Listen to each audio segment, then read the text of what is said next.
we've made it 3 seasons into Buffy the Vampire Slayer. Feels like a lot more.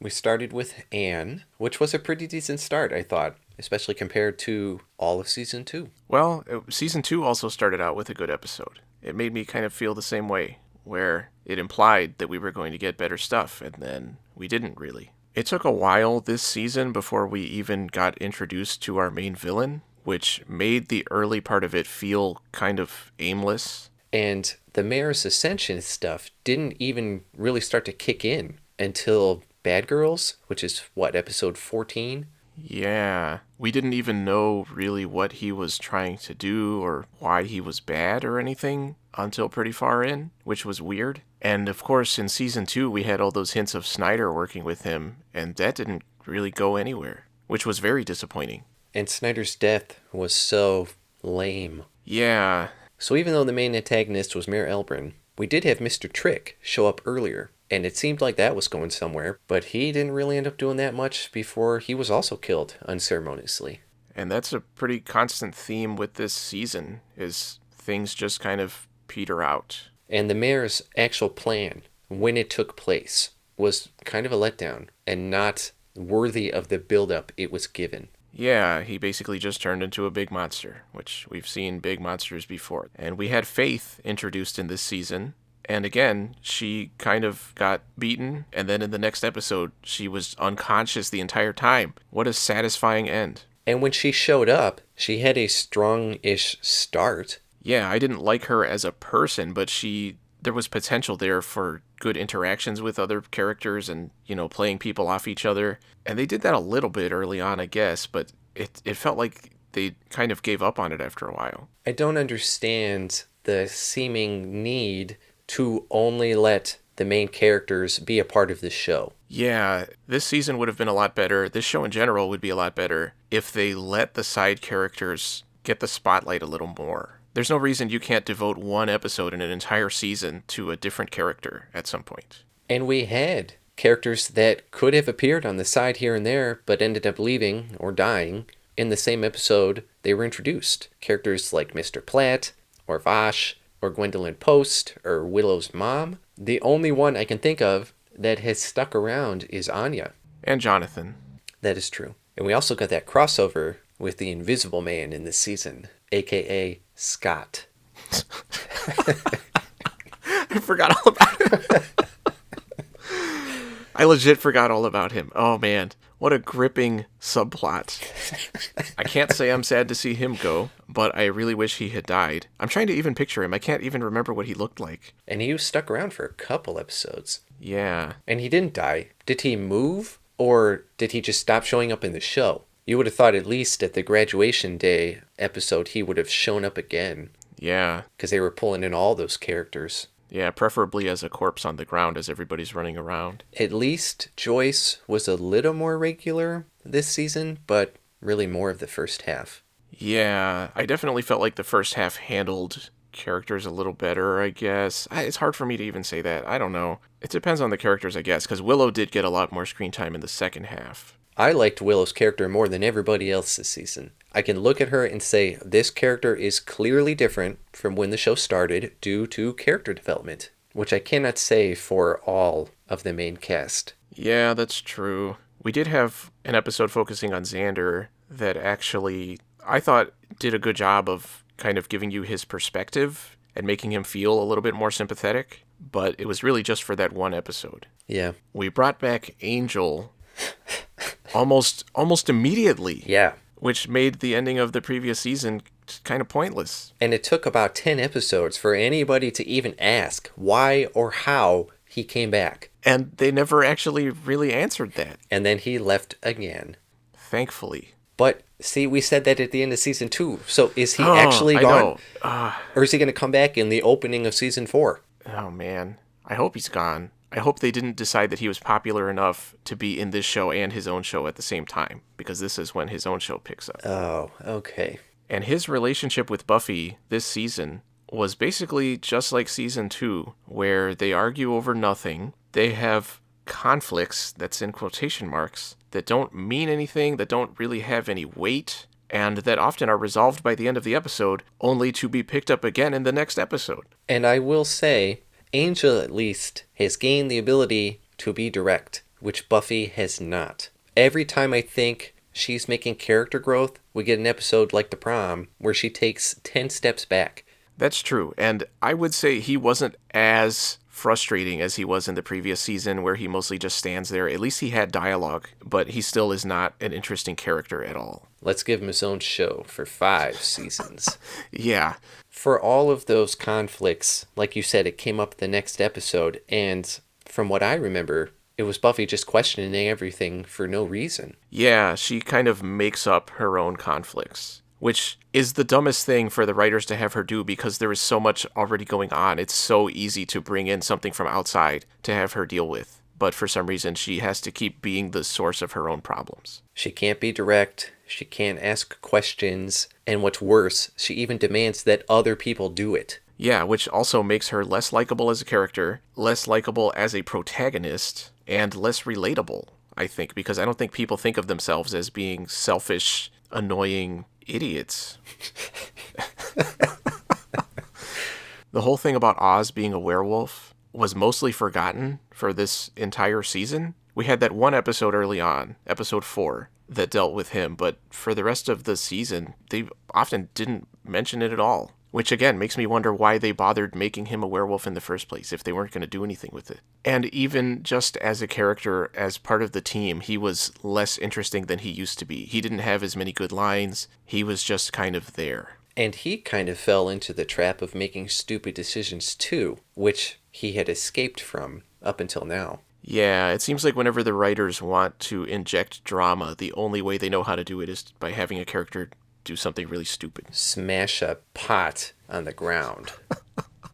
Let's talk about Anya, because she was introduced relatively early in the season. And it seemed like she was going to be isolated to just that episode. Yeah, which, I mean, I did like that they brought her back at first, but then it seemed like they kept bringing her back for it to be funny, but it wasn't funny. Her whole thing with Xander. And being a former demon and so old, she is a wealth of knowledge for the gang. That she does absolutely nothing with. Right. And they don't even bring up the Ascension until almost the end of the season, and she goes, oh yeah, I know all about that. These characters were terrible at being proactive this season, which, I mean, I guess is kind of true for the previous season too, where Buffy encountered Angel so many times and just let him go, just because the season had to continue. But what made this season even more frustrating is those few times when Buffy would take charge and give everybody things to do in order to prepare for something that hadn't happened yet. And it was like, if you can do that, why don't you do that all the time? Yeah, see, I still thought that was a positive change at least, because she wasn't really doing that at all before. At least she's doing something now. No, I'm saying it is a positive change, but do it more. I was pleasantly surprised in Lover's Walk when Spike showed up, and I hoped that he would stick around for a little bit or show up here and there, but he didn't after that episode, which sucked. Especially in the second half, they could have used a bit more variety in antagonists or side threats. Once they really started focusing on the mayor, they really just focused on the mayor, even though the main characters weren't doing anything. Except for the episodes when they just decided to not do that. Yeah, but even in those episodes, there weren't really other threats to deal with that much. Like Buffy was dealing with her, psychic whatever, but there wasn't something for them to fight, really. That's true. Just their own incompetence. Yeah, and then, I mean, you had, like, the Prom, where she defeats those monsters so easily that it doesn't even matter that they're there. We got the Watchers Council a little bit more with episodes like Helpless, but by the end of the season, they seemed a lot less important than they were built up to be at the beginning. Yeah, which was very disappointing, because I wanted to learn more about them. Even if they're not, morally good characters, they're still interesting and they're still a vital part of the show. But it should feel more like that than it usually does. And they kind of just faded away. Right. And I was waiting so long because they kept talking about them and I had so many questions. And it turns out there just aren't answers to a lot of those questions. And it seems like the writers don't care. All that matters is that Buffy gets to go to prom. We brought Amy back for one episode. Well, she was in a lot more, but she was a rat. Well, yeah.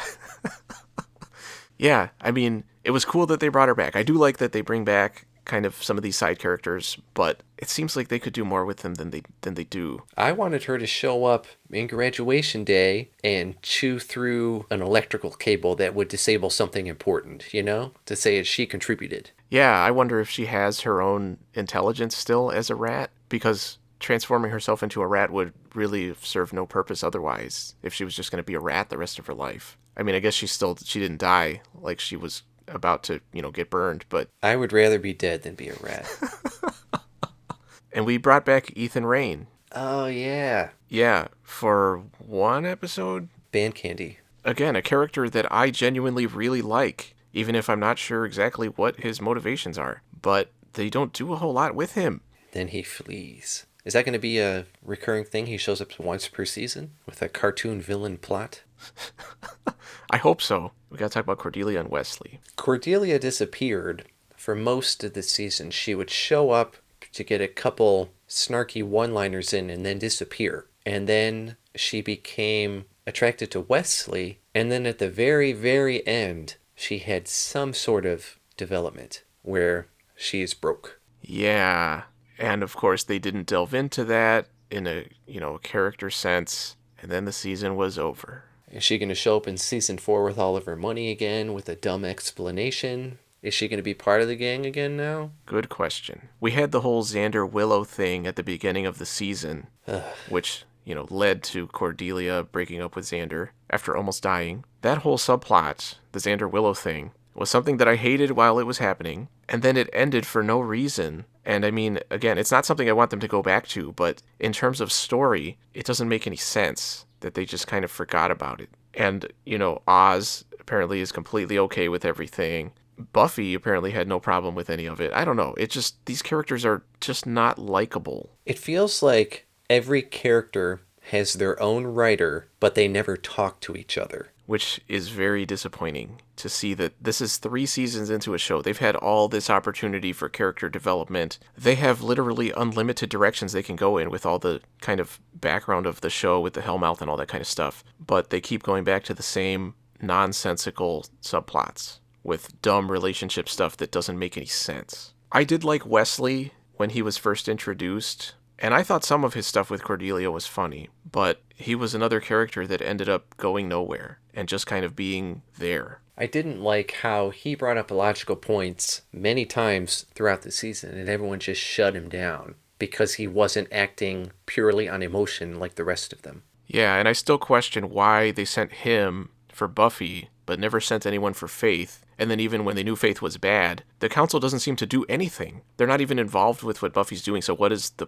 point? And then at the end of the season, when Buffy said, "I'm not following the Watcher's directives anymore," I asked, oh, is that what you were doing before? Yeah, it doesn't feel like it matters. Let's talk about the mayor. He was an interesting antagonist. The choice of personality to give him was very surprising, in a good way. I agree. But toward the end of the season, when it's all just about the Ascension, there's not really anything to him or anybody. They're all just kind of going on autopilot, is what it feels like at the end, which is not how you want your season to, culminate. I don't think there was a single plot or subplot in this season that really felt satisfying. Some episodes were strong on their own. Yeah, but looking at the season as a whole, it doesn't really work very well. Yeah, they haven't nailed down how to do full season arcs yet. Hopefully they do. Yeah. This season did have more episodes that stood out in terms of the idea behind the episode. They felt unique. Yeah. They didn't all kind of blend together, unlike season 2, where, the entire second half felt like one long thing.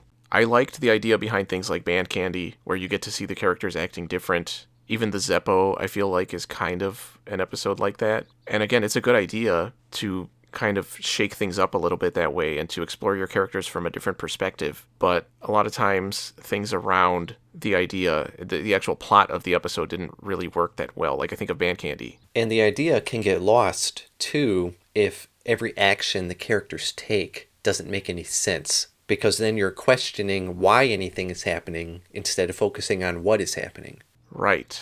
The Wish is another episode that stands out like that. Seeing the alternate universe version was pretty cool, and not something I expected from this show. Yeah, Cordelia with that goatee is evil Cordelia. It's pretty cool. And it was cool that they brought back Vampire Willow for Doppelgangland. Right. which again, I was not expecting at all. And again, it was a unique idea for an episode, but again, it felt like wasted opportunity. It felt like a lot of times those episodes feel like they're coasting on the idea, but they're not actually building it up or fleshing it out in a satisfying way. I think of Gingerbread too. Yeah. Where kind of everybody is against the main characters, but it doesn't feel like it makes a lot of sense, and then it's kind of over. Earshot is another one. And that's something that we did get some more comedic episodes this season, and I do think those mostly work at this point. Yes. If there's one thing the writers have gotten better at, it's how to present the humor of the show. Yeah, I think in season 2, you had a lot of jokes being inserted in places where it made no sense and was very distracting and inappropriate. Or just not funny. Yeah, this season, a lot of it is actually funny. And when they do episodes that are focused more on that, those tend to be episodes that I prefer over the plot episodes because the plots are not good. The strong points. Yeah. Yes, I would say season 3 is definitely better overall than 1 or 2. Yeah, for sure. Both in terms of overall plot and in terms of individual episodes. And just overall tone and writing and everything. I think it's improved on everything, but it still, unfortunately, keeps falling back on those same dumb relationship things and dumb character decisions and stuff like that. And you would think, because the writers have matured, that they would make the characters do that too, but they don't. So what was your favorite episode this season? Surprisingly, I'm going to say the ZEPPO, despite it being a Xander-themed episode, because I really liked the humor, and I liked how the show was very tongue-in-cheek about itself. But as I expected, immediately after that, they went back to playing everything seriously, despite everything being pretty much the same as it was in the ZEPPO. I would probably also have to go with the ZEPPO. I did like Earshot a lot more than you did. I would say that was honorable mention. But I do think the ZEPPO was probably the best episode, and it was a really good self-contained episode too. It was definitely the one that kept me the most engaged from all the episodes in this season. I found it interesting that it came right after Helpless, which was such a dark episode, for Buffy. She's crying through the entire thing, this time understandably, and it kind of shakes up everything about Giles and everything, which, again, was very unexpected. Of course, that was one of the things where I had all those questions about the Watchers, and they were never explained. And I wonder if that's why they put the ZEPPO right after it, because they said people need kind of a relief after that. But it really undercut the drama, I thought. It almost felt like they didn't quite know where to go with Buffy and Giles after that, so they said, you know what, let's do an episode where we don't focus on them. That way we can just get right back to them being kind of how they were before right after that. So its placement was a little bit disappointing, but it was definitely a standout in the season. What would you say was your least favorite episode? There were several I did not like, but my least favorite, I'm going to go with the prom. Because it was so close to the end of seeing the culmination of the mayor's plan and where everything was going to end up. And then we got this episode where Buffy as a character went back to season 1 Buffy, and it was just stupid. I agree with your points, but I would choose Amends. Which one was that? That was an episode that focused entirely on Buffy and Angel and introduced the first evil, a concept that went nowhere despite having a lot of potential and seeming like it was going to be a big thing. Was that the one where it snowed at the end? Yes. Okay. Yeah, that episode was so dumb in every way. And this was still at the point where Angel really wasn't talking that much. And, oh man, just looking at the thumbnail, he looks so stupid.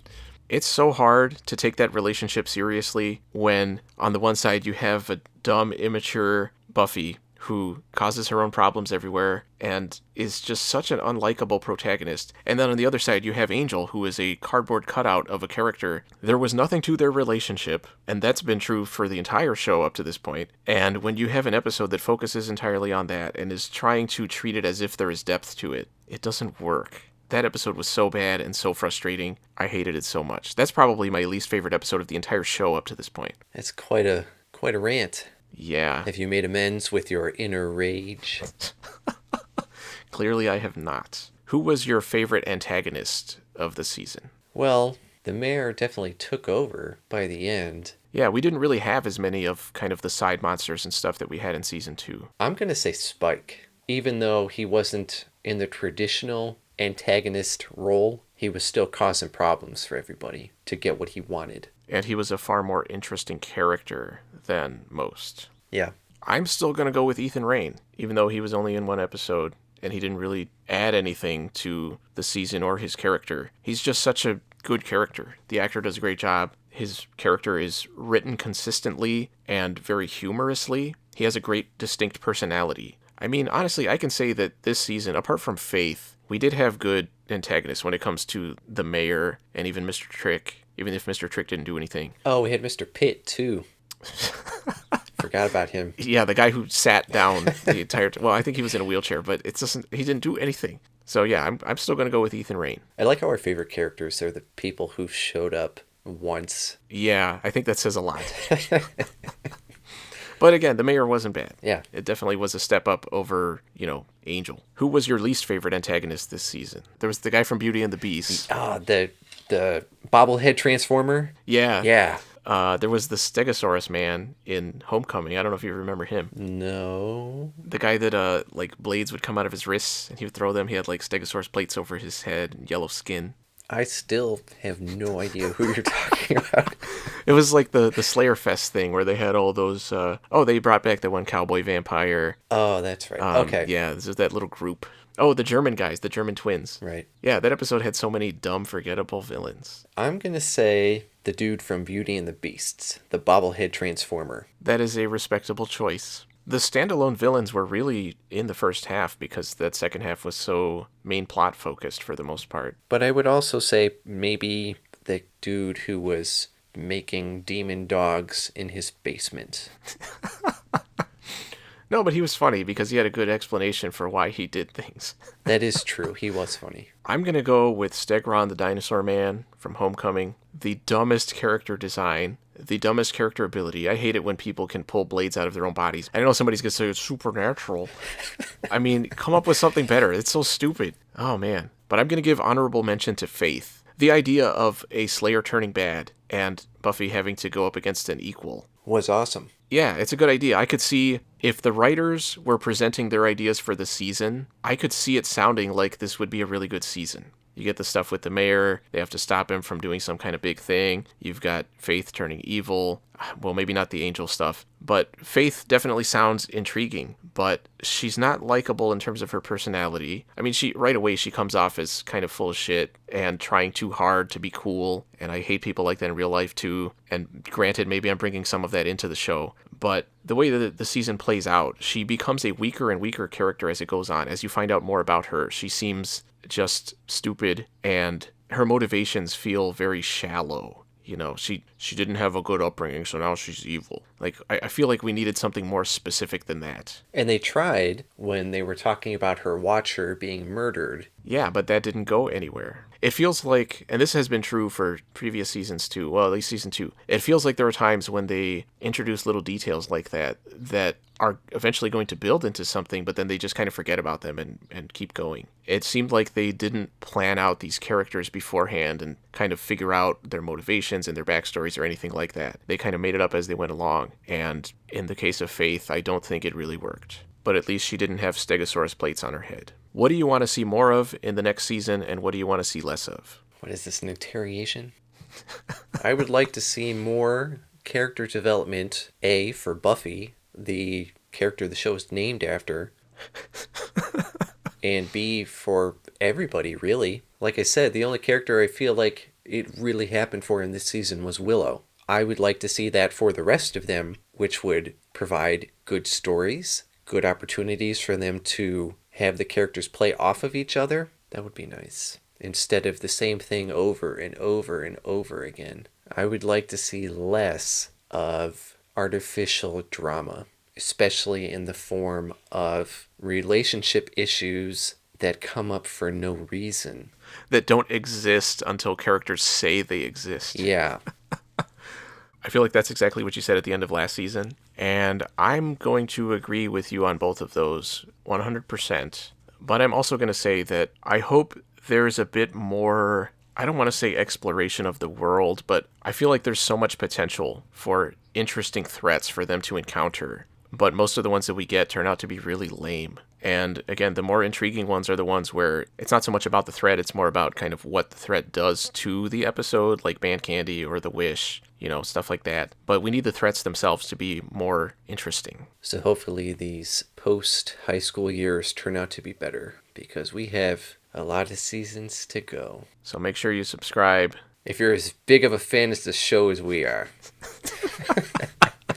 I'm still willing to hold out, though. Yeah, I do want to say that we genuinely want to like this show. And there is still, the potential is there. Yes. There's no reason this show can't be good. The potential is there, and I think that's the most frustrating part. Definitely. I definitely agree. There's no reason the show can't be good. Even with the characters you have, they do have their own personalities and stuff. You can come up with stories that utilize those personalities in interesting ways. You can come up with, good plots around everything. And it has improved, but it definitely has a lot of room to go to become something that I say I actually like. And I hope that happens. I go into every episode as a blank slate. I don't have any preconceived notions. I wait to make my final call until after it's over. So stick with us as we see if things continue to improve in Season 4.